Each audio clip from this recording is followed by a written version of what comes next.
Good morning, good afternoon, and good evening, wherever you may be joining us from abroad, from around the world. My name is Fadi Hilani, and I'm a senior academic and research fellow at the National Council on U.S. Arab Relations, a nonprofit educational organization in Washington, D.C. On behalf of the National Council, I welcome you all to this timely and important webinar, an assessment of President Trump's visit to the Gulf and the future of U.S. Arab relations. President Trump's visit to the Gulf region last week marks a pivotal moment in U.S. Gulf relations, occurring at a time of shifting alliances, rising regional competition, and recalibrated U.S. foreign policy priorities. This trip comes not only as a symbolic weight, but also strategic significance. The questions before us today are therefore complex. What does this visit signal about the trajectory of U.S. engagement with Gulf states? How are regional actors interpreting Trump's messaging, posture, and priorities? And what can we expect in terms of diplomacy, defense cooperation, energy policy, and regional security in the wake of this visit? To begin this discussion, we are honored to begin today's program with keynote remarks from Mr. Fahad Nader, spokesperson for the Royal Embassy of Saudi Arabia in Washington, D.C. Appointed in 2019, Mr. Nader brings deep expertise in U.S. Saudi relations, having served previously as a political analyst, columnist for Arab News, and non resident fellow at both the Arab Gulf States Institute and our National Council on U.S. Arab Relations. With a background in political science and years of diplomatic and media experience, Mr. Nader is uniquely positioned to offer insights into the significance of President Trump's May 2025 visit to the Gulf region. Thank you for joining us. Mr. Nader, the floor is now yours. Great. Thank you so much for the introduction, Dr. Hilani. I would also like to thank the National Council on U.S. Arab Relations and its leadership, Del Roosevelt and Patrick Mancino, for this kind invitation, and for giving me an opportunity to reflect on the enduring partnership between the Kingdom of Saudi Arabia and the United States of America in light of President Donald Trump's visit to the kingdom last week. Let me start by saying that President Trump's decision to visit Saudi Arabia on his first state visit spoke volumes. The visit affirmed the long-standing partnership between Saudi Arabia and the United States. Not only has this friendship withstood the test of time, it has continued to deepen and to widen over the past 92 years. The foundation of our economic cooperation was laid in the 1930s and solidified when President Franklin Delano Roosevelt met with King Abdulaziz Al Saud in 1945 aboard the USS Quincy. That historic meeting set the stage for a strategic alliance that has weathered some storms and advanced the national security interests of both nations. From ensuring energy security to promoting regional stability, our two nations have stood side by side through thick and thin. Over the years, this partnership has evolved and has adapted to the changing global dynamics. During the Cold War, the US and Saudi Arabia worked closely to counter Soviet influence in the region. In the aftermath of the Gulf War, our collaboration deepened, focusing on containing threats and fostering peace. More recently, the relationship has expanded beyond common security concerns and energy security to encompass economic, cultural, and technological cooperation. Saudi Arabia's Vision 2030, a comprehensive plan for economic diversification and social reform, aligns very well with U.S. interests in promoting prosperity in the United States itself and development around the world. The mutual respect and admiration that Saudis and Americans have for each other was on full display for the whole world to see last week in Riyadh. It was on display when His Royal Highness Crown Prince Mohammed bin Salman greeted President Trump as soon as he landed in Riyadh.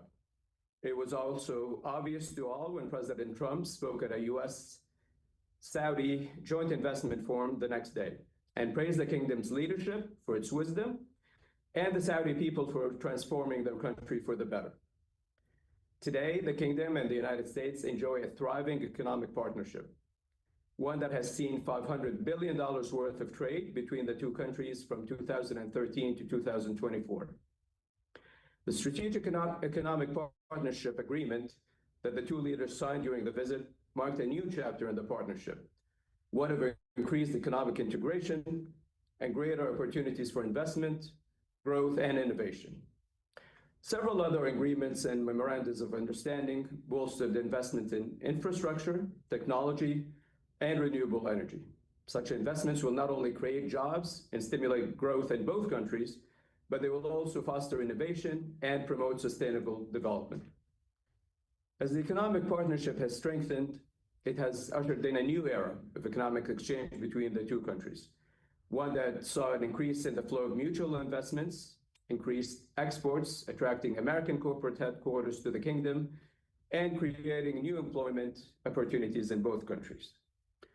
While Saudi-US relations are multifaceted, I do want to mention a few specific agreements that I really think underscore the ever-widening spectrum of the partnership and the ever-deepening economic ties.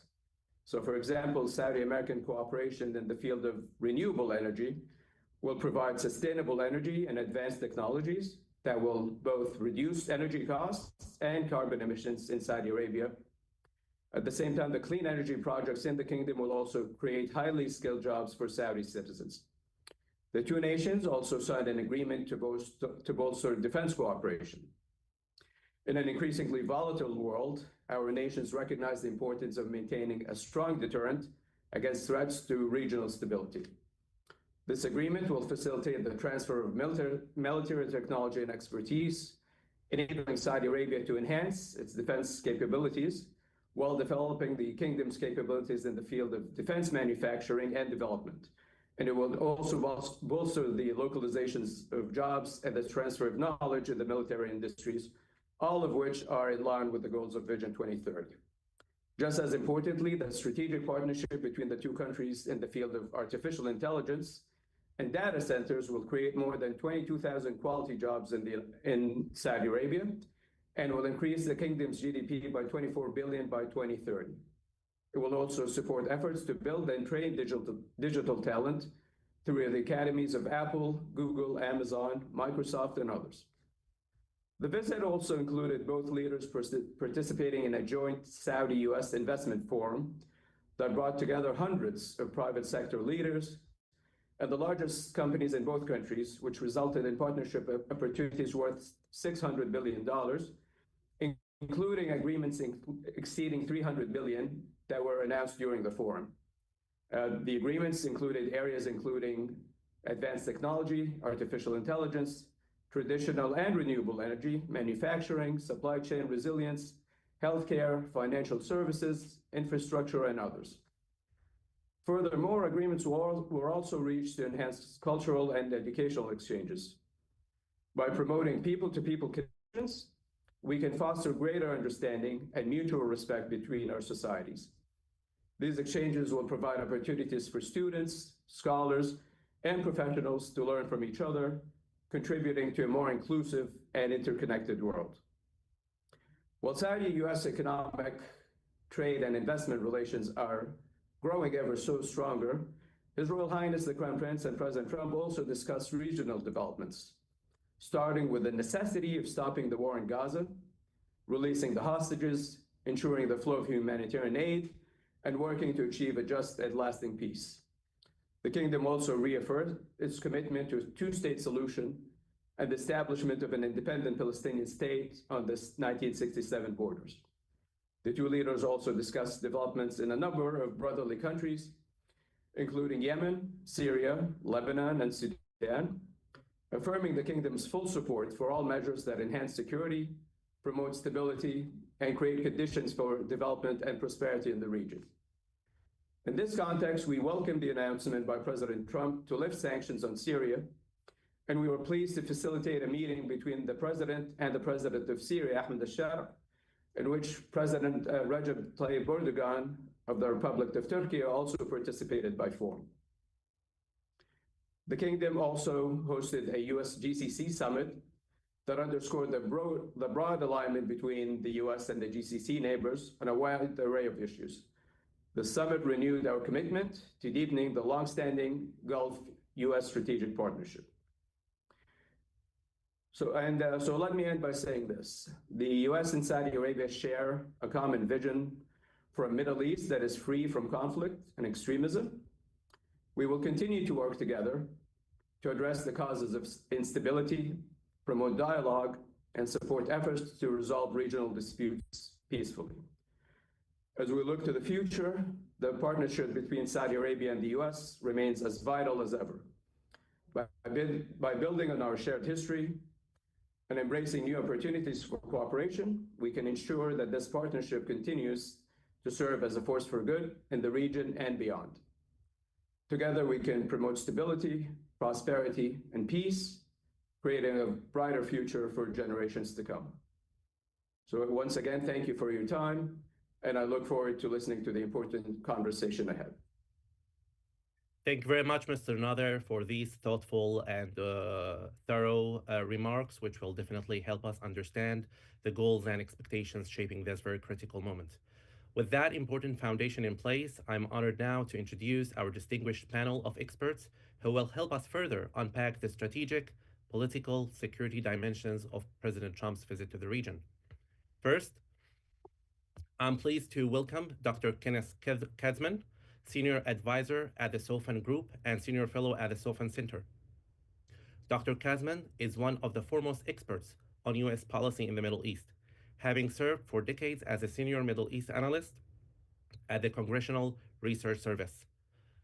His deep knowledge of Iran, the Gulf states, and regional armed groups has shaped U.S. congressional understanding of the region, and his work continues to inform policymakers and analysts globally. Next, we are joined by Dr. Joseph Kéchichian, Senior Research Fellow at the King Faisal Center for Research and Islamic Studies, a leading scholar on Gulf political affairs. Dr. Kéchichian has held academic positions at the University of Virginia, UCLA, and Rand Corporation, and previously served as honorary counsel on the Council of Oman in Los Angeles. His research has made vital contributions to our understanding of Gulf leadership, succession, and foreign policy. Also with us is Mr. Norman Rule, who served for 34 years in the CIA, including the National Intelligence Manager for Iran at the Office of the Director of National Intelligence. He's now a senior advisor with the Belfer Center for Science and International Affairs at Harvard Kennedy School and non-resident fellow at George Mason University. Mr. Rule's unparalleled intelligence experience offers a strategic perspective on Iran, regional security, and the broader implications of President Trump's Gulf engagement. Finally, last but definitely not least, is Mr. Chris Johnson, a seasoned legal expert and advisor with decades of experience leading legal teams across Washington and Riyadh.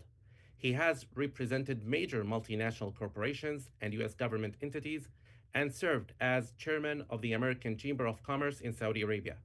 Mr. Johnson brings a unique legal and commercial lens to our discussion, especially regarding U.S. Gulf business and regulatory relations. Thank you, everybody, for joining us, and we will start our panel discussion by examining the strategic weight of President Trump's visit to the Arab Gulf last week. No doubt his return to the region comes at a moment of shifting geopolitical tides, from the aftermath of regional normalization deals to rising global competition to renewed tensions with Iran. The visit has been seen by some as reaffirmation of traditional U.S. Gulf ties, but by others as a bold yet uncertain recalibration of U.S. posture in the Middle East.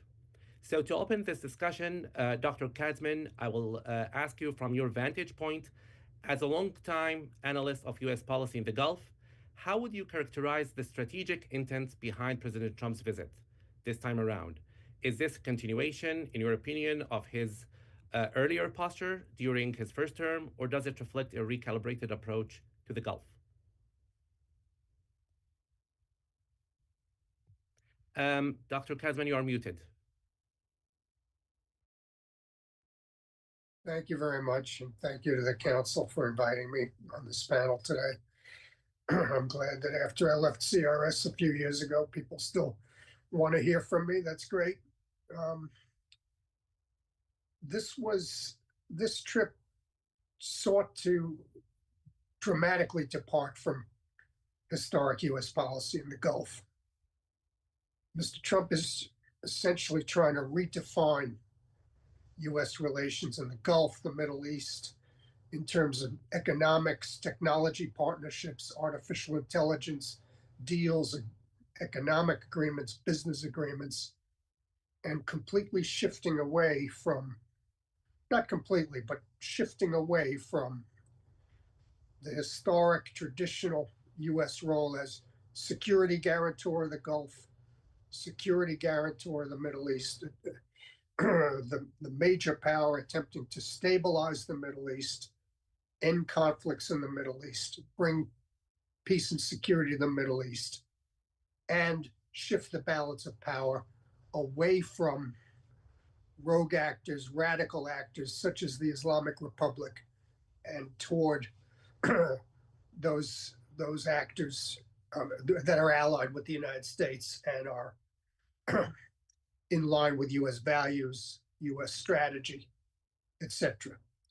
It is an attempt to redefine the U.S. role, and I would say that Mr. Trump's approach has serious consequences. Did not address, really, there was no in-depth discussion really of the major conflicts still raging in the region. The trip did not produce any breakthroughs on the Gaza conflict resolution. Even during the trip, the Houthis in Yemen were still firing missiles at Israel. There was outreach to Iran, obviously, but we can talk about this in depth. But Mr. Trump's approach completely contrasts with the approach of the Israeli government, which is still adhering to the idea of trying to shift the balance of power in its favor in the region, defense, security, a more cynical approach, which views a lot of the actors in the Middle East as bad guys, rogue actors that need to be defeated. Mr. Trump's approach departs from that view, departs from the traditional U.S.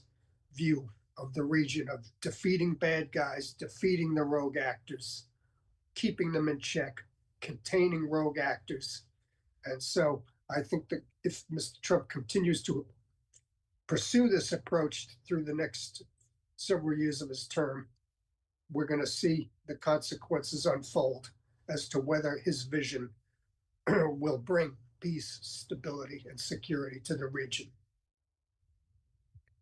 Definitely a different approach. Thank you very much, Dr. Katzman. And building on these remarks, Dr. Kéchichian, given your expertise on Gulf leadership and internal dynamics, how are, in your opinion, the leaders in Riyadh, Abu Dhabi, and Doha interpreting this renewed engagement? Is there a prevailing sense of opportunity, caution, or both? What do you think?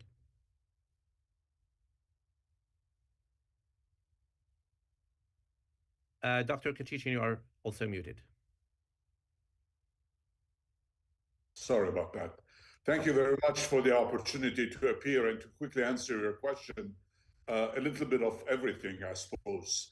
I think that if the Joe Biden presidential trip to Saudi Arabia in 2022 focused on a debate over a handshake, or more accurately, a fist bump with heir apparent Mohammed bin Salman, this trip by Donald Trump visit could be summarized with two concepts, really: making financial deals and pledging, as the president himself said, to be with the Saudis, quote unquote, all the way.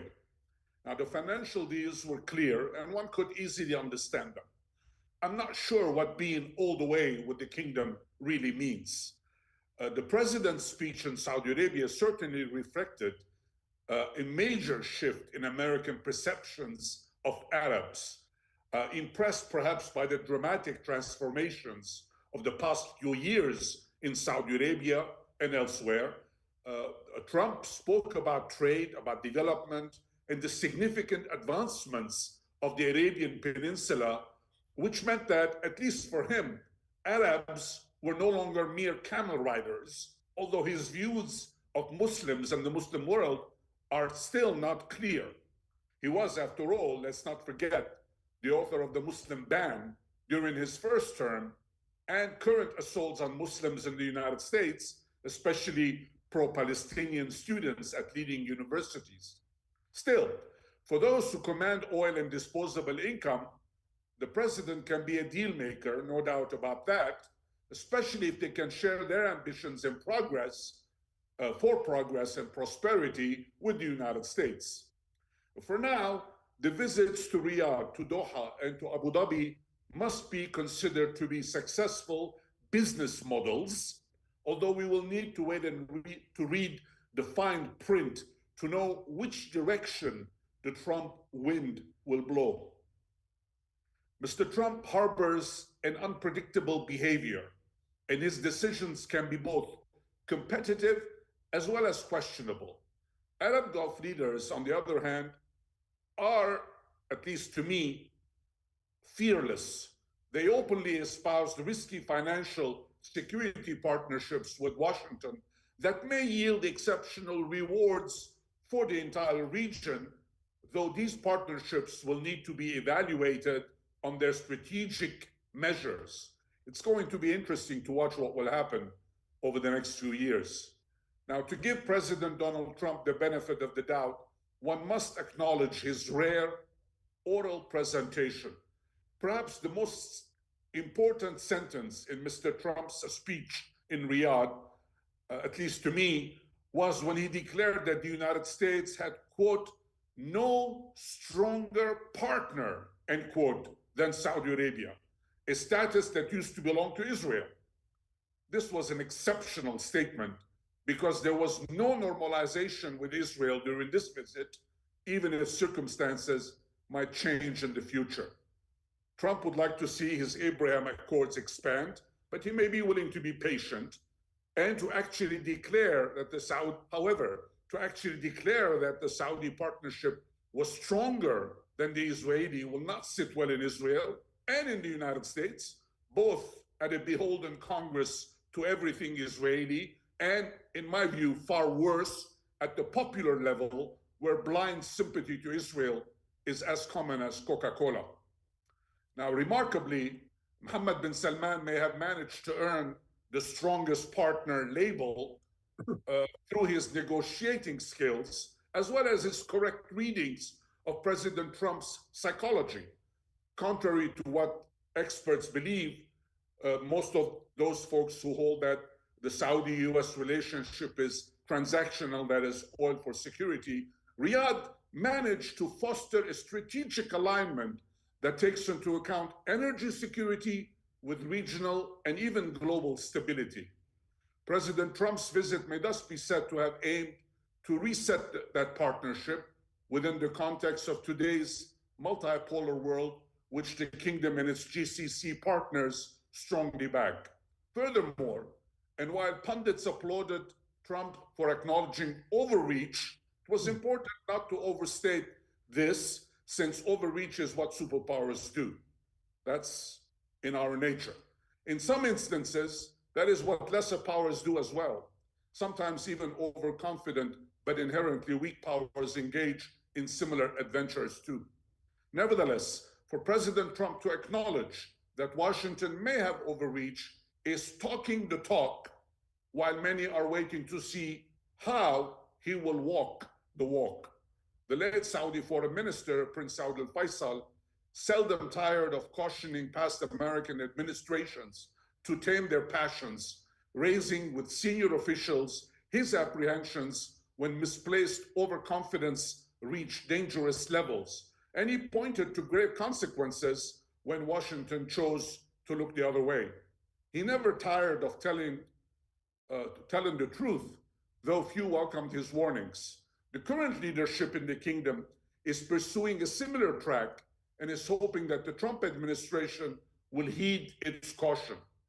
Mr. Trump recognized that his predecessors told Saudis how to do many things if, again, I quote him, if they had no idea how to do it themselves, which was telling, of course.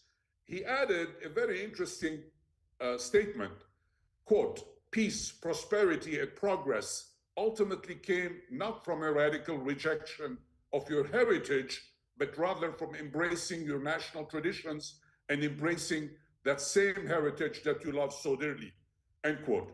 Now, even more telling than his recognition that a new generation of leaders is transcending the ancient conflicts and tired divisions of the past and forging a future where the Middle East is defined by commerce and not chaos. where it exports technology, not terrorism, where people of different nations, religions, and creeds are building cities together, not bombing each other out of existence. Time will tell, end quote. Time will tell whether these things will be different this time around. Let me conclude with the following. Weapons sales are business transactions, and while we all applaud improved deals, it is critical that we are not perceived as mere merchants. There are serious concerns that need our attention as a global leader, not just the global military honcho. And these are topped by the desire to avoid a war with Iran, restore a legitimate authority in Syria, Iraq, and Lebanon, and ending the ongoing genocide, and I do not use that term lightly given my own ethnic background, in Palestine.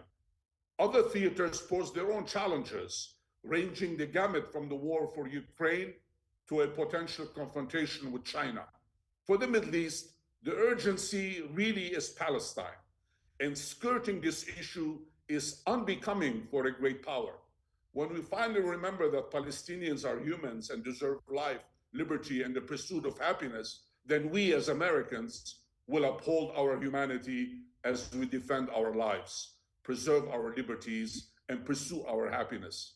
Promising to assist the peoples of the Arab and Muslim worlds is indeed a beautiful thing, but not arresting their students in our universities for expressing political views would be far better. Having lofty human rights goals can only uphold our mutual humanities, but only if this is clearly stated as our objective, and if only our deeds, and only if our deeds follow. In other words, many multi-billion-dollar deals may be beneficial, but doing so to uphold everyone's rights is far better. Thank you. Thank you very much, Dr. Kéchichian. A lot to cover and think about, of course, and a very beautiful reference to the handfist between President Biden and MBS a couple of years ago, which was very much used in the U.S. media here to compare between the two ways the two presidents, Trump and Biden, were welcomed in Riyadh very differently, of course. Still within this renewed approach of President Trump, but now considering security and the intelligence dimensions, and the messaging around it of this visit, possibly.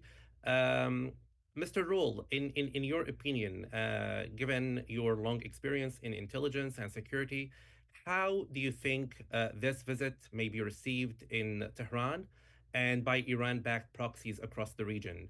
Are we likely to see an escalation, or does this visit serve as a deterrent, in your opinion?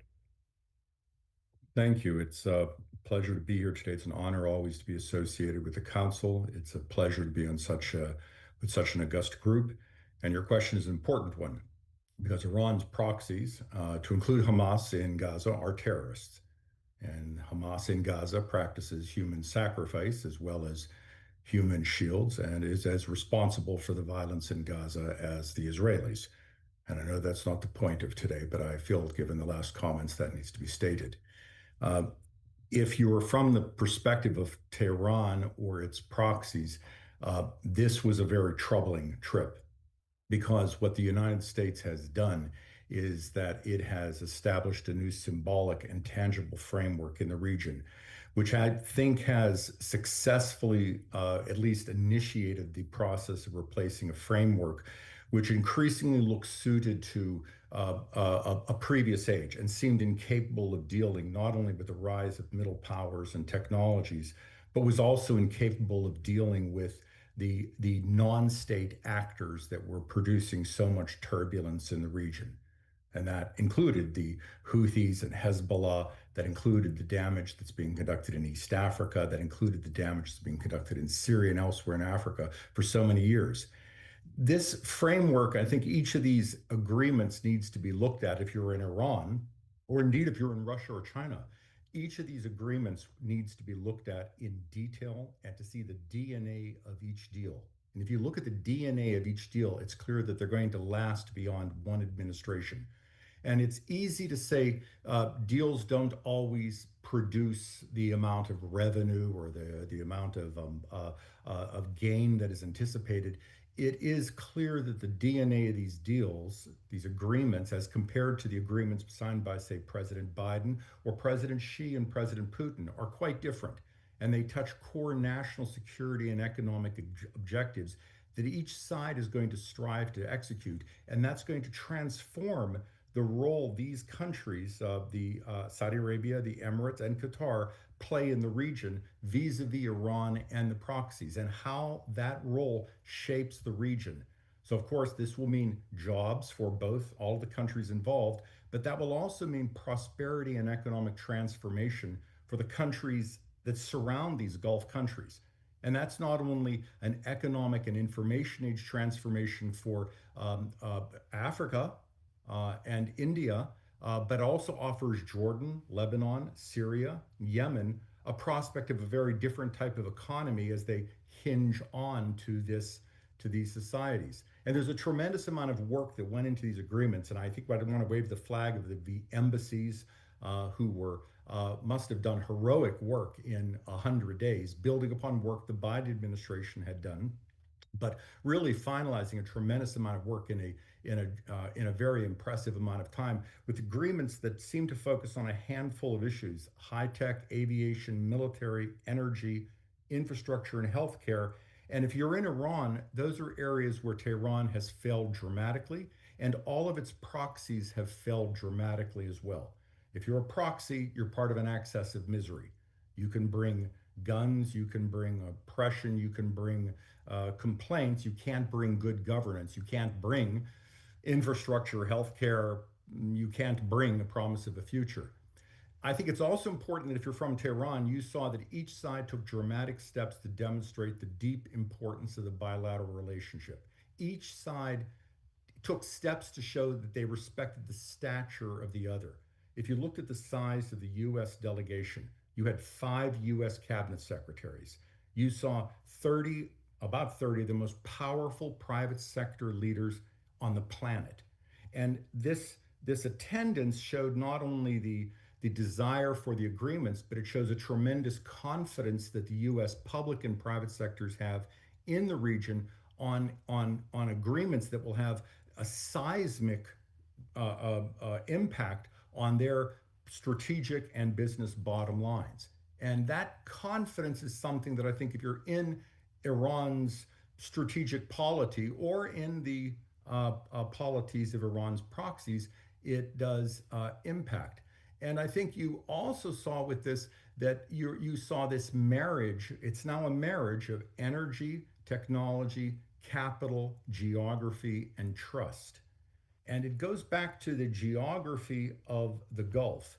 And you're looking at Saudi Arabia, also the Emirates, between Europe and Asia, between Africa and India, with fragile states or broken states in the area.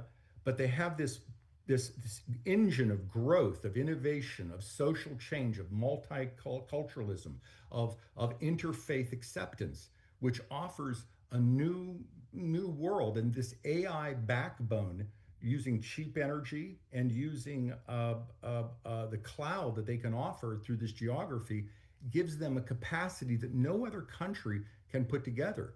So I will close by saying that I think what you're watching is something that, again, if you're in Tehran, is very troubling. If you're in Syria, which was a dramatic step for the president because it shows confidence in the region to solve its own problems. Syria now is an opportunity for a new transformation, particularly if Syria and Israel can develop a new relationship and that economy for Syrians can benefit Syrians. I think you're looking at a dramatic transformation. If I have a worry, if I have something that I think deserves more focus, I think it's East Africa. Because if you are in Iran, if you are the Quds Force, which has not gone away, it has 15 to 20,000 personnel, $2 billion is a budget. It has not gone away. And they're going to be looking to replace the geography of Syria to do their job. They only have 2 options. They have Yemen and they have East Africa, and that's most likely going to be Sudan, where there are already reports of engagements with the Burhan government. So I think we do need to look in the future as to how these deals impact East African prosperity. Thank you. Thank you very much, Mr. Roll. You mentioned a lot about these transformations, which we hope we can proceed in this discussion to unpack some of those. You nicely referred to also the mutual respect and the two delegations from the U.S. side and from the Saudi side. And I would like to pick on this point, referring to President Trump's delegation, which had, of course, not only policymakers, of course, but also businessmen. And from this point, I would like to ask Mr. Johnson, from a legal and corporate advisory perspective, how do you think this visit impacted U.S. Gulf business relations, particularly with respect to regulatory reforms and foreign investment confidence in Saudi Vision 2030 and similar initiatives in other Gulf countries? Thank you very much. It's an honor to be among such distinguished speakers. I would say I would pick up on the comment about the Quincy meeting with King Abdulaziz and Franklin Roosevelt as a pivotal moment in the history to say that this meeting between MBS and Trump is perhaps even more seismic in its consequences. The relationship has been strong and productive, basically security for oil for decades and decades, and it's never really gotten so seriously off track that it's been in any real doubt. But what's happened now is there is a shift of emphasis, I would say even a vibe shift, that the relationship goes beyond security for oil. It goes into commerce, it goes into investment, includes alternative energy, cutting edge technology, adoption of interest in a whole range of activities that were outside of the purview of the Saudi plan until recently, including culture, sports leadership, film industry. So there's been a broadening and a deepening of the relationship in a country that was already one of the most fastest growing and prosperous in the world. I'd say now it's really a superstar in terms of destinations for American, European, Japanese, and Asian companies, but particularly for the U.S. And there, I would say that the bilateral relationship has never been stronger in my time here in terms of, the U.S. being behind Saudi Arabia and being there come what may. And this is now expanding into many new fields. And I see it in my practice. There are hundreds of American companies. 350 have signed up for regional headquarters in Saudi Arabia, and new ones coming all the time and expanding into new sectors. It's an extremely upbeat atmosphere. So in terms of the commercial opportunities and the convergence of interests, both leaders emphasized the greatness of their heritage, make America great again. And Prince Mohammed is emphasizing that Saudi Arabia needs to play a leadership role, not just in the region, but in the world. This is very big. And so they share a common viewpoint about the sort of historical importance of what they do together. And President Trump has made a big issue of reciprocity in trade relationships, that we should benefit as well. Well, so long as Saudi Arabia is also benefiting, as I see they are, with the U.S. security support and the U.S. investment, the big data centers that our tech companies are building in Saudi Arabia, the huge $600 billion in mutual deals. This is really historic in its importance and it's perceived. There's a real excitement on the ground among the American business community in the sense that we're going great places very quickly. And I feel that the whole world is watching, not just in terms of economic opportunity, but in terms of geopolitical opportunity. I'd say that I love the Palestinians dearly. I have a close relationship with a Palestinian law firm, and I'm sensing that there may be a greater openness to a peaceful solution that could be part of the plan and could come surprisingly quickly. And I think Hamas has been discredited. I agree with Norm that they've not been a positive player. They've been too much under the shadow of Iran. Iran has been in some ways put back in its cage in terms of having serious proxies around the region. Russia has pulled out of the region, so we see now the strange phenomenon of a former terrorist now going legitimate, like the mafia in New York, and wanting to work positively with Saudi Arabia and the U.S. These are very good signs. I think we're on the verge of some tremendous opportunity, and I'm hopeful, and the American business community is definitely very hopeful, and they see that they have a strong champion in President Trump, and they see that they have a secure and motivated ally in Saudi Arabia, which recognizes that however multipolar the world becomes, there is no replacement for the U.S. as their core strategic partner, and I think that will only get better. And so count me an optimist on all fronts.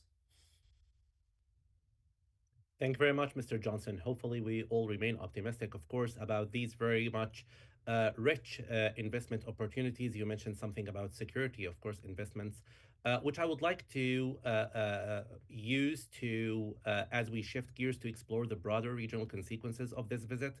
I would like to discuss with you all about this visit when it comes to shifting alliances and emerging power balances. Obviously, the Gulf is no longer exclusively orbiting Washington. It's engaging with Beijing, Moscow, and even Tehran in complex ways. And President Trump's visit may reaffirm some of these ties, but it could also disrupt others.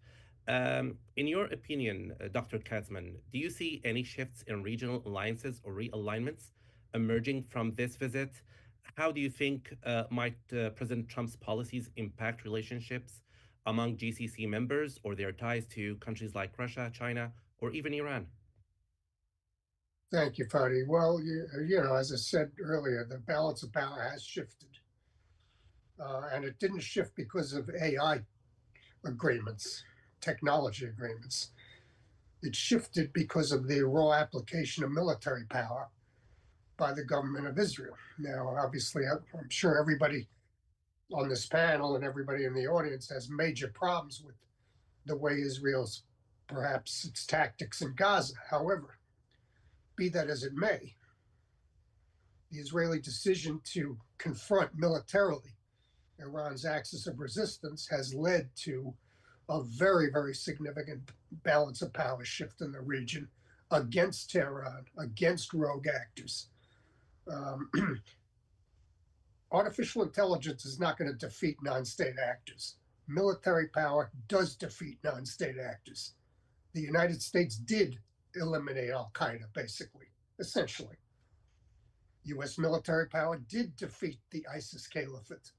So to say that Mr. Trump can visit the Gulf and pretend that, you know, we're going to replace all the traditional tools of power with artificial intelligence partnership agreements is, you know, I think the Israelis would call it naive. I'm not calling it naive necessarily, but it's a limited vision that I think probably does not apply. Now, let's remember, Mr. Trump visited 3 countries that have basically more money than they know what to do with. They have no domestic opposition whatsoever in these 3 countries. They are the best off countries in the entire region. He didn't visit Egypt. He didn't visit Jordan. He didn't visit Lebanon, which are struggling financially, and that's being charitable. You know, Yemen is still in a civil war. Sudan is in a civil war. Libya is divided in a civil conflict, virtually civil conflict.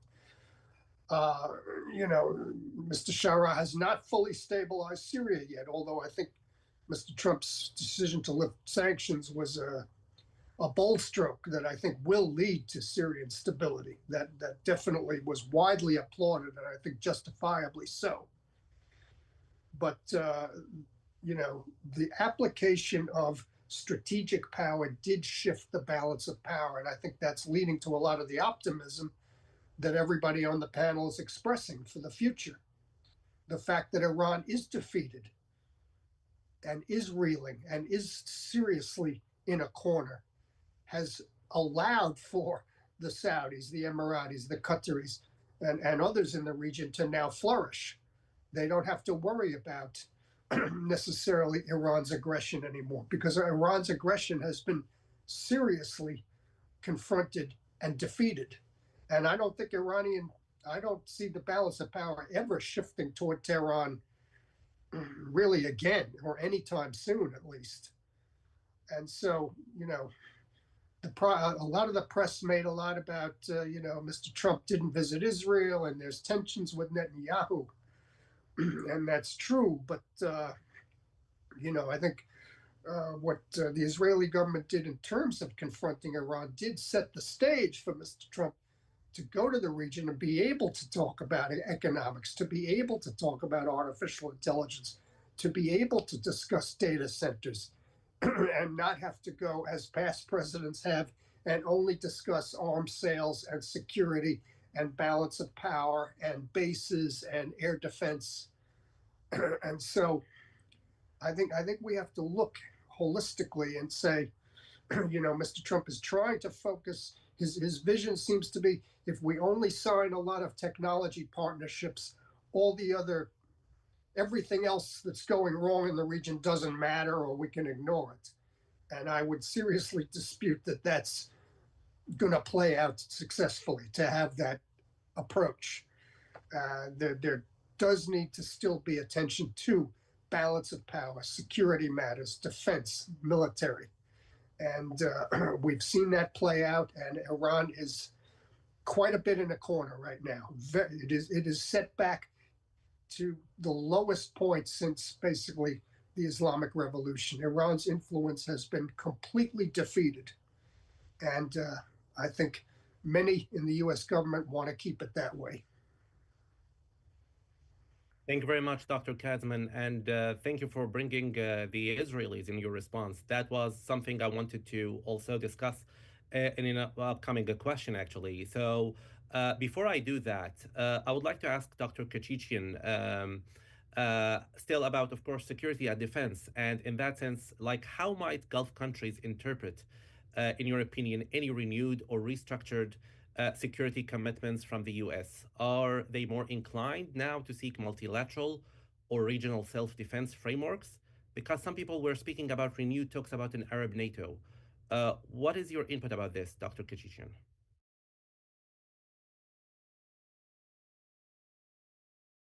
Dr. Kéchichian, you are muted.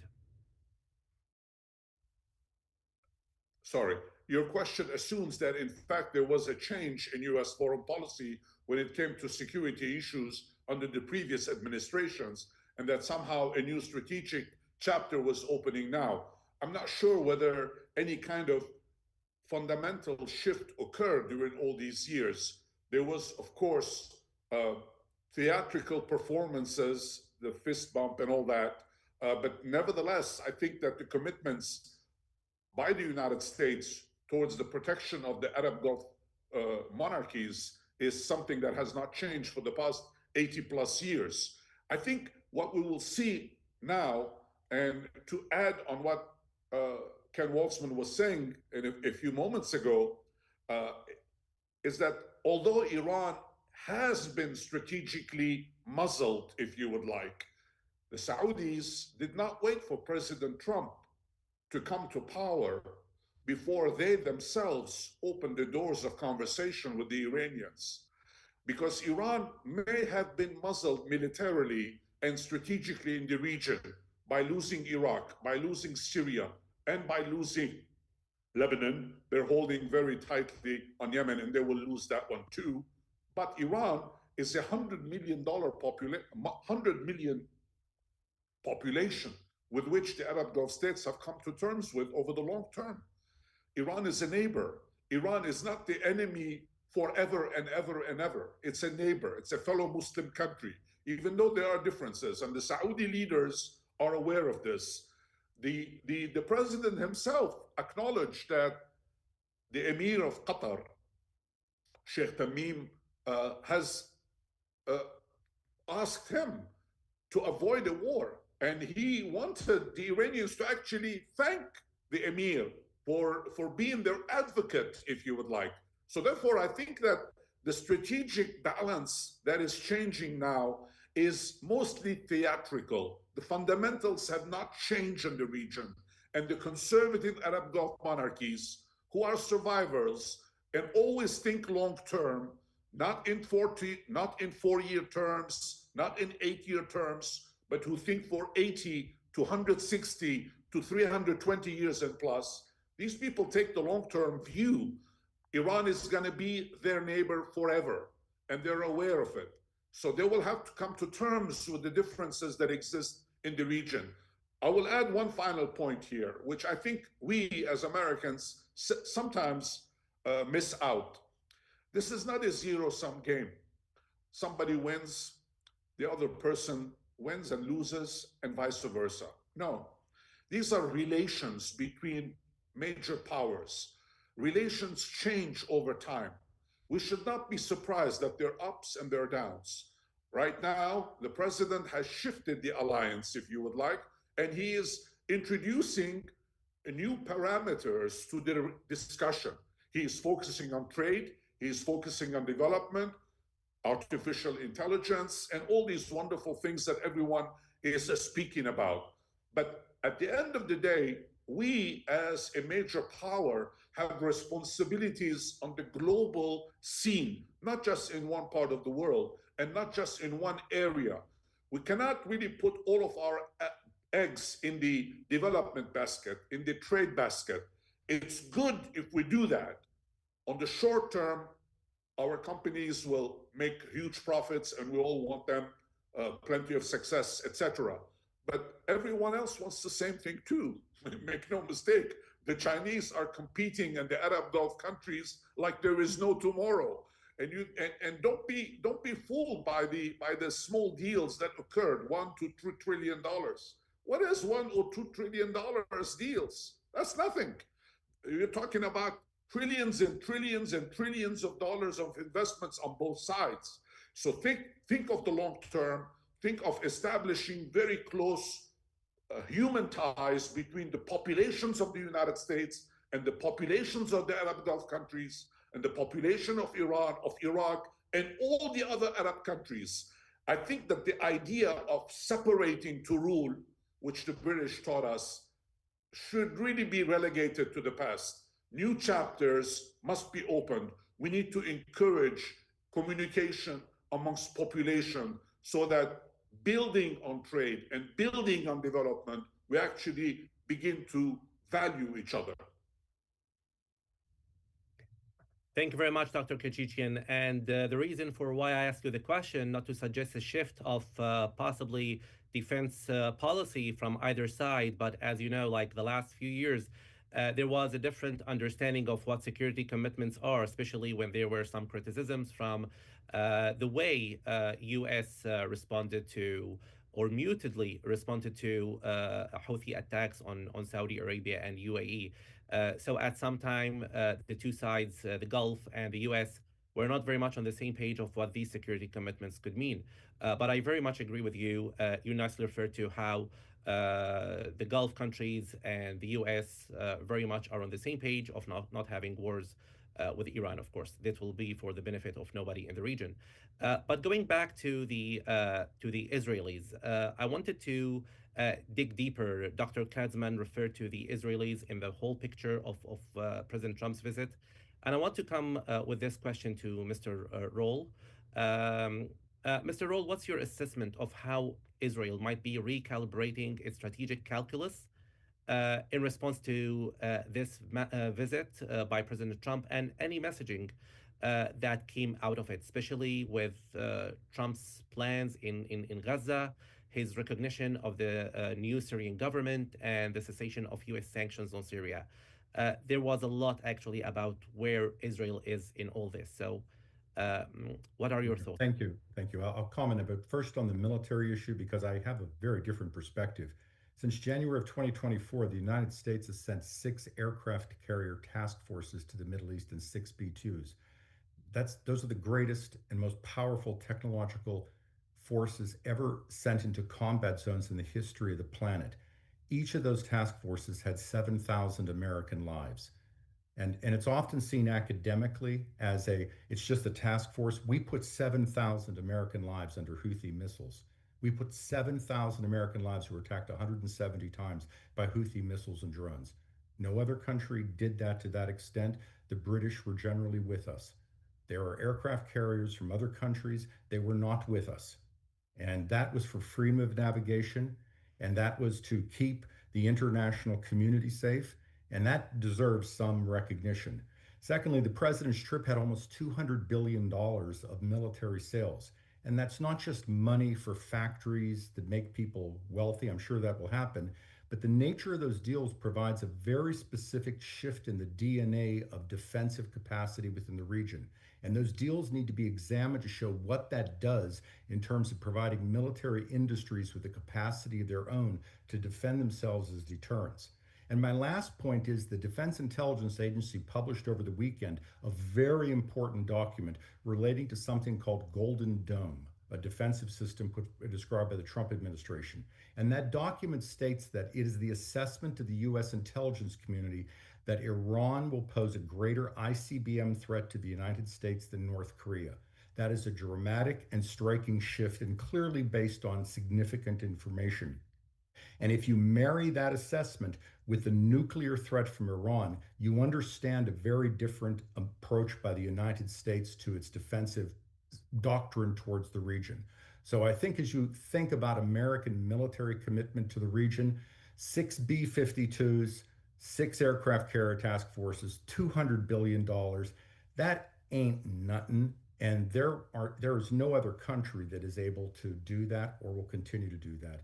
In terms of Israel, it is true the president didn't go, and that is a striking difference. And I think you had some foundational issues that the president has made towards Israel. Absolute commitment to its security, absolute commitment Iran will not get a nuclear weapon, and we will use military action against Iran if it weaponizes its nuclear weapon or uses terrorism against the United States. Absolute commitment to provide Israel with the weapons it needs to defend itself and to use, in some cases, I think we would all agree, excessively at times, against Iran's proxies. Also, a commitment to assist Israel with security and intelligence support for its defense. But I think you're seeing a broader perspective in the region that the region is now able to take care of itself. And you saw this with the Saudi push towards let's handle Syria differently. And the president said, okay, over to you. But also, after conducting 1,000 strikes against the Houthis, which absolutely degraded their capacity. No one should deny it's silly to say otherwise, but that capacity still exists. And while the president was still there, they were firing missiles at Israel. That is also a fact. But that is now something that Israel will probably have to do more of by itself. There's going to be a type of U.S. assistance, but that's going to be an Israeli challenge. So I think we've seen since the president's visit, we've seen a greater interest in Israeli interest in negotiations with the Palestinians, a possible cessation of hostilities, perhaps for a shorter period of time, and a badly needed provision of humanitarian aid to the Palestinians who desperately need the food and medical assistance in this area. I don't see, however, a significant change in the near term for that dynamic. There is very little reason to believe the Arab states will go for normalization with Israel, despite a strong push by the administration for the Abraham Accords, until we have a two-state solution. And we need to be candid that the Palestinian Authority does not yet show considerable demonstration of governance over Gaza, and Hamas does not yet show a commitment to giving up an extensive control that can be trusted to that any Iranian proximate do that would allow us to believe that it wouldn't seize control once it had the opportunity to do so. So I think we have dark times remaining for the poor people of Gaza. But I do think Israel is probably looking at a very different relationship with the Trump administration than many had thought. Thank you. A very quick follow-up, Mr. Rule. Do you, in that sense, agree with Ehud Olmart's statement that President Trump coming to the region, not visiting Israel, is a message of warning to Netanyahu? It's a message, but I would be careful of the word warning. That has a lot of implications in it. And as I stated, America's commitment to Israel is unchallenged, but its commitment to all of Israel's strategies and tactics, I think, is is something the Trump administration will take on. But that's a broader conversation with a lot of different opinions and meanings. And I think we've seen evidence that the Netanyahu government may have heard that message. But time will play out. And again, the Hamas, your adversary always gets a vote. And if they sense weakness on the part of Israel, they will attempt to exploit this for their advantage. And it is what it is. Thank you very much. And still talking about like considering the security angle, Mr. Johnson, how do firms operating in the Gulf, particularly in sectors like defense, contracting, and critical infrastructure, anticipate risk or opportunity in the light of this visit's outcome, President Trump? Well, it's a strange scene. The region has been very turbulent for quite a while, but this has been largely unnoticeable on the ground in Saudi Arabia. They've been so focused on domestic reforms and new ventures into exciting cutting-edge technologies that it's almost as though the problems to the north didn't exist. And I think at this point, I may disagree somewhat with my fellow panelists. I think that Hamas depended so heavily on Iran, and that pillar is so shaky at this point that they may have a lot of their impetus taken out of them, and there may be an appetite among the Palestinian people, as I sense talking to my Palestinian colleagues and clients, for a vibe shift of their own. And I don't exclude the idea that there may not be a good path towards a two-state solution that would leave Palestine satisfied, or at least accepting of sharing power in their contested territories, and opening the door for the Abraham Accords to succeed. So I know predictions are always very dangerous, but I would say it's as likely as not that in 2 or 3 years we will see a different geography and a different lineup in the Middle East, and that Saudi Arabia, I don't exclude the idea that they might be well served to follow the example of the UAE and Bahrain, and I think they'll certainly get good impetus. And as for which country is the favored child, I think it's true Saudi Arabia and Israel are competing for the honor of being the 51st and the 52nd state, or maybe 52nd and 53rd after Canada. But I don't think that either one has much to worry about in terms of the survival of the long-term partnership that they've had with the U.S. I think they both have both political and sort of natural reasons to align themselves closely with the U.S. I think that's going to continue and strengthen and maybe even deepen and broaden. And so, and I think that a lot of the biggest American companies with a big presence in Saudi Arabia and the Gulf are well positioned to participate in the reconstruction of Syria. And I think Syria is going to surprise people. It's gone through a terrible period, and it's suffered grievously, but they have so many assets. So they've had an educated middle class, strong professionals in areas of medicine and engineering. Many of the doctors who I see here in Saudi Arabia are Syrian, so they have the talent to perform very well. And I think there is likely to be a lot of sympathy and a lot of interest in helping them get back on their feet. And God willing, with Hezbollah humbled, same thing in Lebanon. And maybe this is a bit of a stretch, but I think that there may be a change in mood in Palestine that could lead to less confrontation and more conciliation. And, God willing, Gaza may also return to a better situation.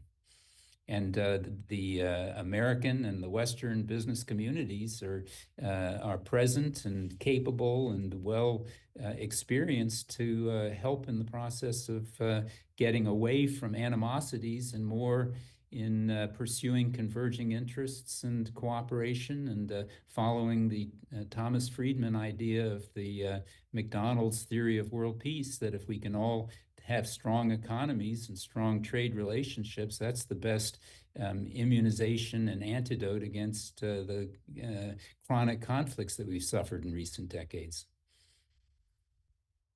Thank you very much, Mr. Johnson. And before we move to look at more at the forward-looking future of this strategic relationship, I would like very quickly to go back to Dr. Katzman to have his input about one of the very important points we referred to in the defense part of the partnership. Mr. Roll very nicely referred to the fact that President Trump, while of course securing or keeping these defense partnerships, but is obviously not leaving, I will say, or not shifting the policy, but having the region responsible for the countries in the region, mentioning, of course, Saudi Arabia and mentioning other countries. I would like to have your comment on this point, Dr. Katzman. With very much the Gulf states' increased investment in indigenous military capabilities and regional security initiatives, how do you evaluate the potential for a more self-reliant Gulf security framework, which is obviously one of the things President Trump is assuming? And what are the risks and opportunities, in your opinion? And this is something we are not calling a shift, but in what some people consider possibly a change of policy in U.S. strategic influence and the stability of the existing alliances in the Middle East? Are there any risks for this potential shift, quote unquote? Well, Fadi, thank you for the question, and I probably hate to disappoint you and the audience, but the Gulf states are not going to be able to secure themselves anytime soon. The idea that the U.S. can shift security responsibility to the Gulf states with hundreds of billions of dollars of arms sales, and the U.S. can then pivot to China. I mean, I think it's unrealistic. I mean, Mr. Obama tried to pivot to China. We saw what happened with that, right? ISIS arose, and then what happened? He had left Iraq. He had to go back into Iraq. The Houthis, the Saudis and the Emiratis bombed the Houthis every day for how many, 6 or 7 years, and got nowhere. The United States did more damage to the Houthis in 1 hour than the Saudis and Emiratis did in 7 years. I mean, the idea that the Saudis and Emiratis and Qataris and others are going to somehow secure themselves and the U.S. can then pivot to Taiwan and the South China Sea and leave them on their own, leave the Gulf on their own, is, in my view, entirely unrealistic. I totally take, Mr. Rule's point. I mean, the U.S. has deployed, still has, tremendous hardware and firepower in the region, and that is what brought Iran to the table. It wasn't AI technology partnerships with Saudi Arabia that brought Iran to the negotiating table. It was B-2s in Diego Garcia. It was Ohio-class submarines in the Indian Ocean. It is not software that's going to bring Iran to a nuclear deal. It's the idea that the consequences of what if they do not come to the table, do not make a deal, are so severe that they can't handle it, and the regime could even be threatened. I mean, President Pezeshkian even argued that we need to talk with the United States, because if we get into a war with the United States, the regime is probably not going to survive it. And so these are the considerations, I think, that are still very much dominant, still very much top of mind. The idea that the Gulf states are going to somehow be military superpowers here is entirely unrealistic in my view. Thank you very much, Dr. Katzman. Very importantly, of course, understanding how these dynamics of security working. And I would like to bring again China to the picture here. First, I would like to ask Dr. Kéchichian about the presence here, not only about China as, of course, a global superpower, think about superpowers, but something specifically with the Gulf states expanding presence along the Red Sea, and here where China is coming in the conversation. So We know that there is an expanding presence for the Gulf states in the Red Sea through strategic port investments, security partnerships in the Horn of Africa and East Africa, of course. Dr. Kéchichian, so in your opinion, how are these countries navigating the growing influence of global powers like China and Turkey in this vital corridor? And to what extent do you think this competition is shaping the GCC foreign policy calculations? What are the challenges or opportunities does it present for the future of U.S. Gulf cooperation in maritime security and regional stability? Thinking about, of course, China and Turkey here as regional powers and global powers. My God, you've asked so many questions in that one. I'm not sure where to start, really. China is a global power, of course, and the #1 importer of oil from the Gulf countries now. Fortunately for the Gulf countries, this relationship is improving in terms of the economy. But the Chinese are very shy in terms of investing in security matters throughout the region. They have a sole presence in Djibouti, but that doesn't really amount to much. And they are participating perhaps in maritime convoys and so on and so forth, but it's nothing compared to what the United States can deploy. Although I personally, I'm not really sure whether we have 6 deployments of aircraft carriers and B-2s on Diego Garcia, etc., against one of the poorest countries on the planet, Yemen. I mean, we can probably turn that place into a parking lot in 1 or 2 days. I don't think that we should really think in those terms. I think that we, as the leaders of liberal democracy in the world, we really ought to think about far more important things than guns. We ought to think about freedom. We ought to think about sovereignty. We ought to think about liberty, which are not exclusive to us. Presumably, a lot of other people should really have those things too. The Chinese are extremely sophisticated when it comes to soft power throughout the Gulf. I got news for you. You go to Riyadh. I don't know whether the president saw this during his last trip, but you drive down the streets of Riyadh and you see lots of Chinese electrical vehicles. I'm not sure how many Teslas do you see, although now they're going to import some more, I suppose. The Chinese are very good in terms of their economic presence.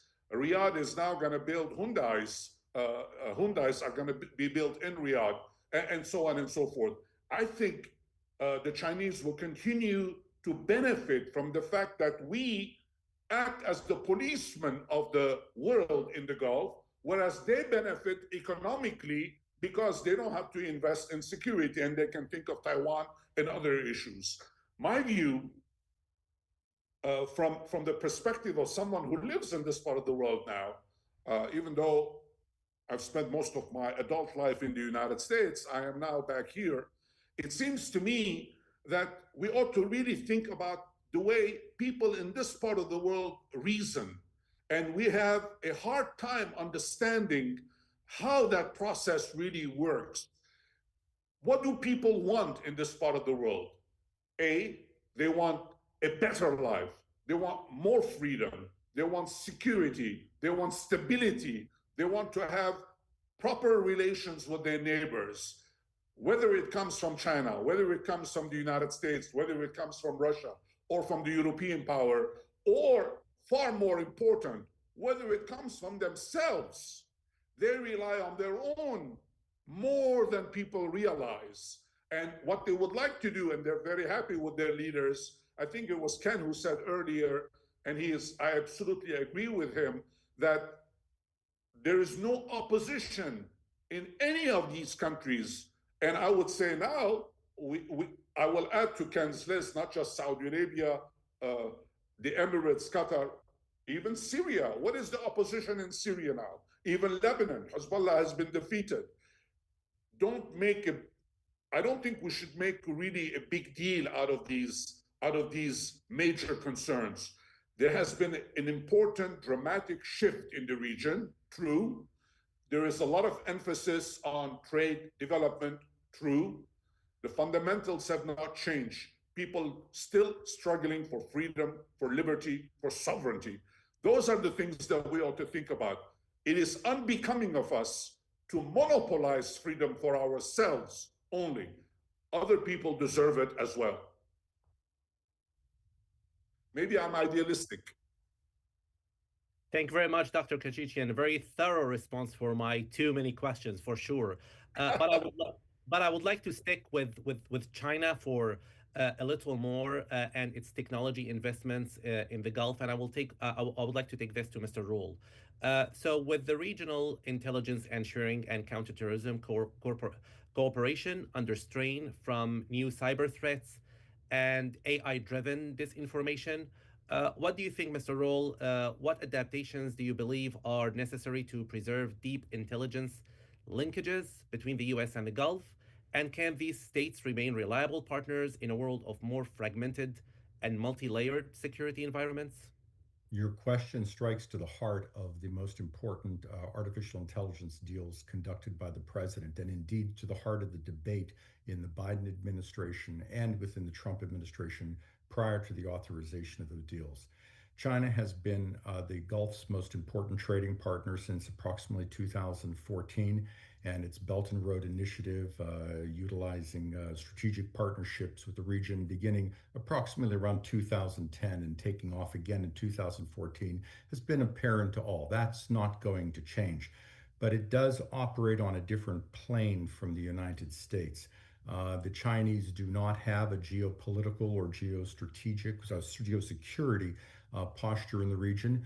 Ironically, one of the most popular movies in China about 6 or 7 years ago had to do with a hostage-taking event of Chinese in a country like Yemen. I think it was called Operation Red Sea or something like this, where Chinese special forces saved these people from an Arab terrorist who had yellow cake. There was some nuclear aspect to this. And then in the end, I think they also frightened away American military ships coming into Chinese waters as the end.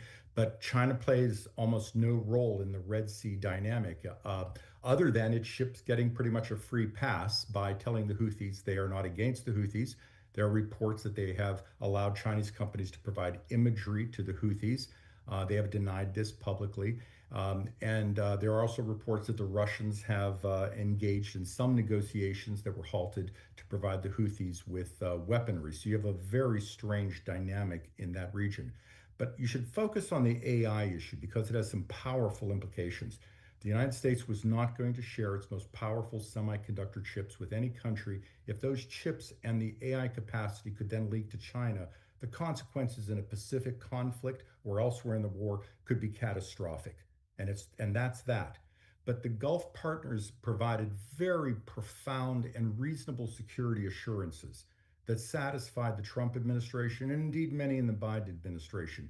And you're seeing now these vast capabilities that are being developed in the Gulf. But there are consequences that relate to China, because when American artificial intelligence is brought into the region, it actually does a couple of things. We don't steal data. The Chinese tech often steals data or has a surveillance capacity. That is illegal in the United States. And therefore, our technology doesn't have that sort of backdoor capacity or so forth, which means when it's shared into other countries, it sort of metastasizes elsewhere. So you're looking at an ecosystem that's being developed in the region that will be very un-Chinese like, and that will have implications for everything from social culture to commercial security integrity because of the nature of U.S. Semiconductor technology. But this said, I think you're going to see that we operate on a different plane from China. Certainly BYD vehicles will remain common and other commodities will be very common in the Gulf. The U.S. has not had a problem with that. We have never opposed that trade. That's how things are, and China will be their dominant energy consumer. We operate in a different world, but we just insist that there be an air gap to protect our technology. And the Saudis and the Emiratis have been very, very good and strong partners in providing those security assurances. Thank you very much, Mr. Roll. And before, of course, I conclude with this round of questions, I would like to turn to Mr. Johnson with a question, of course, more forward-looking, possibly in a way.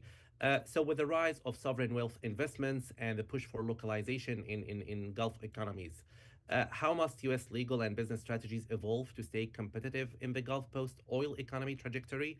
I know you mentioned something about this in your earlier response, but can you please highlight, in your opinion, what policy adjustments in Washington would better align with the legal and commercial realities emerging on the ground in Riyadh, Abu Dhabi, and other Gulf countries?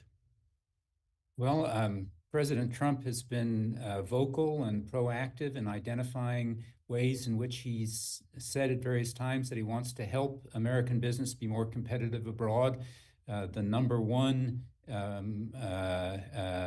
policy that he mentioned both before and after his election was to put America on an even playing field with its competitors in the tax area and to tax based on residence rather than citizenship. We are the only major trading country in the world that taxes American citizens based on worldwide income, which means that it's about 20 or 30% more expensive to hire an American as opposed to a European or a Canadian. And so we have the strange phenomenon that in the American school of Riyadh, most of the teachers many of them are Canadian, not American, because that's a much more affordable solution. So I think tax reform is an important one.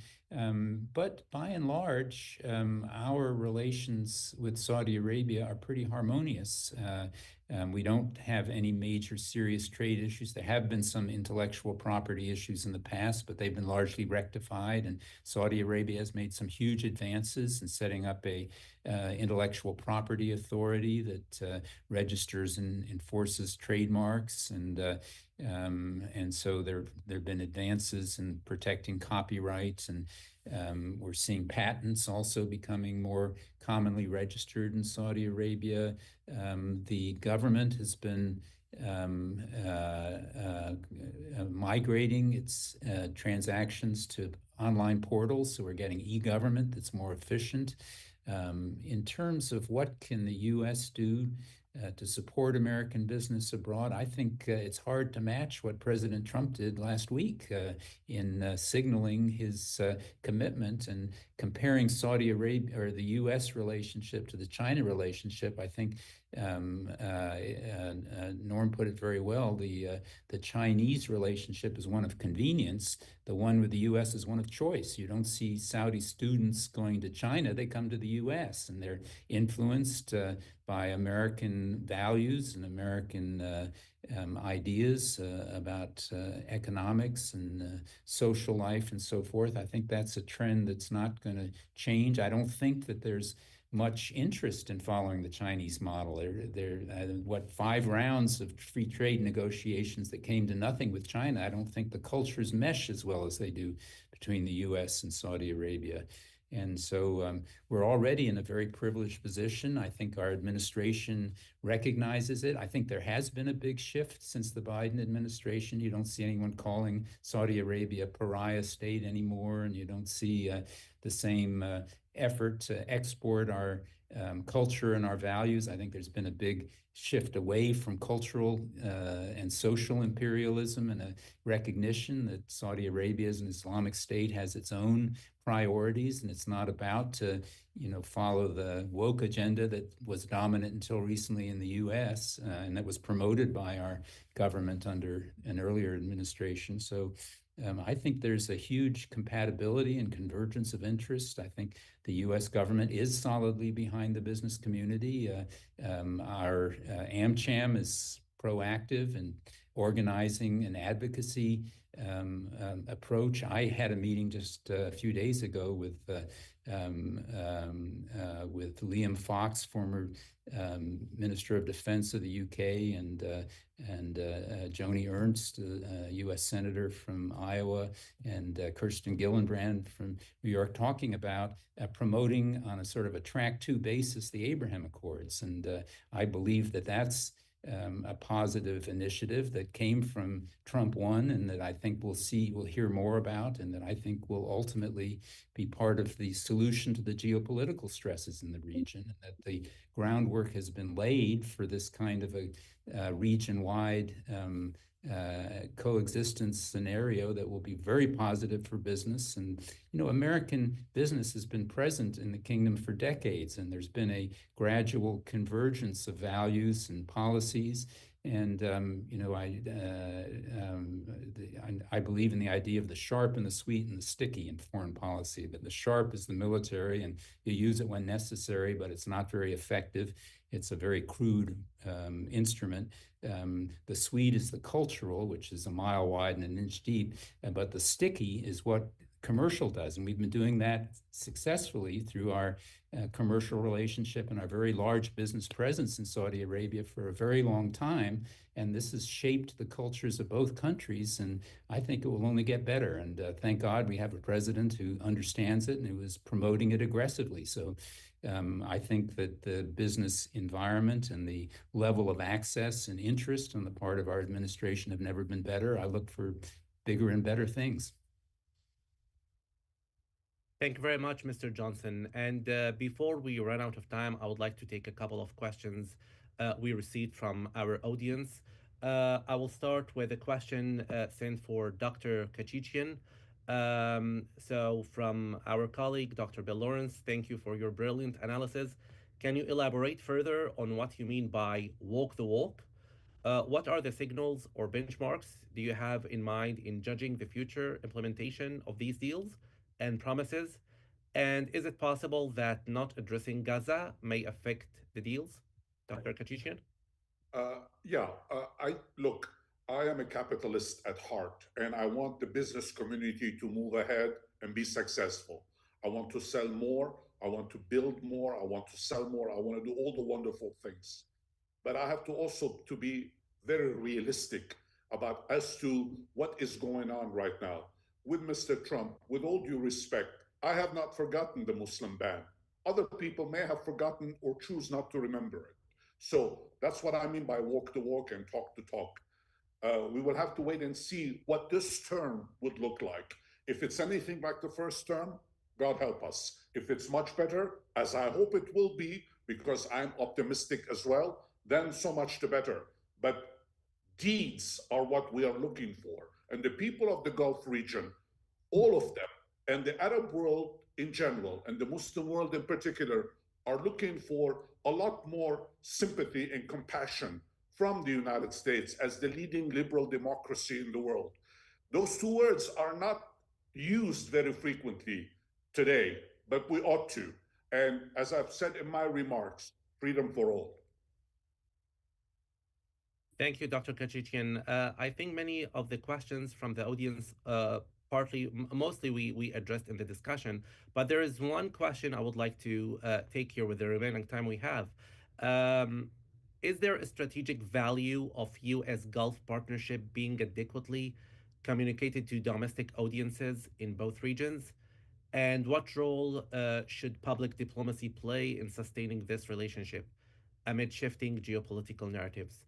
Dr. Katzman, can I have your input on this, please? Well, I think that's kind of what I was saying was the messaging of Mr. Trump's trip was all about artificial intelligence software and ships and various business deals. And I think he did not communicate enough that the U.S. is still a security guarantor. The United States is still the only security guarantor in the Gulf. And it is really only the United States that can successfully, in my view, bring peace and security to the region. To continue with our discussion here, I mean, you're not going to bring peace and stability to the region just by selling artificial intelligence software. I mean, having well-trained pilots, U.S. pilots in F-22s and F-35s takes you a very long way toward peace and stability when it's needed. The problem is some presidents have overused the U.S. military. Some presidents have used it in situations where it was not appropriate to use it. But when it is necessary, it is a tool that needs to be emphasized and utilized. Again, there are still plenty of bad guys in this region, and they're still looking to implement their vision of the region, which is completely opposite to our vision of the region, which we share with the Gulf states. And so we need to be mindful of these policy tools that will continue to be applicable even going forward. Thank you very much, Dr. Katzman, and this will bring our discussion to an end. Thank you very much for joining us for this important and timely discussion, everybody. Today's conversation has not only unpacked the strategic significance of President Trump's visit to the Arab Gulf, but also offered a deeper understanding of how regional actors are preparing for and responding to U.S. engagement under a shifting global order. We are deeply grateful to Mr. Fahad Nader for his keynote remarks, which grounded our conversation in the priorities and perspectives of the Kingdom of Saudi Arabia, and to our expert panel, Dr. Kenneth Katzman, Dr. Joseph Kéchichian, Mr. Norman Roll, and Mr. Christopher Johnson. Thank you for sharing your decades of insights into the political, security, and legal dimensions shaping the Gulf and U.S. policy towards it. What emerged today is a clear understanding that U.S. Gulf relations are at a critical inflection point, one where history, leadership, and strategic interests intersect in both challenging and promising ways. Whether it's evolving security partnerships, regional leadership transitions, the Iranian question, or legal and commercial infrastructure, this dialogue underscored the need for nuanced policy, sustained diplomacy, and long-term vision. On behalf of the National Council on U.S. Arab Relations team, I thank you all again for your participation. We look forward to continuing these discussions in the month ahead, both in Washington and hopefully in the Gulf. Until then, stay informed and engaged. Thank you very much.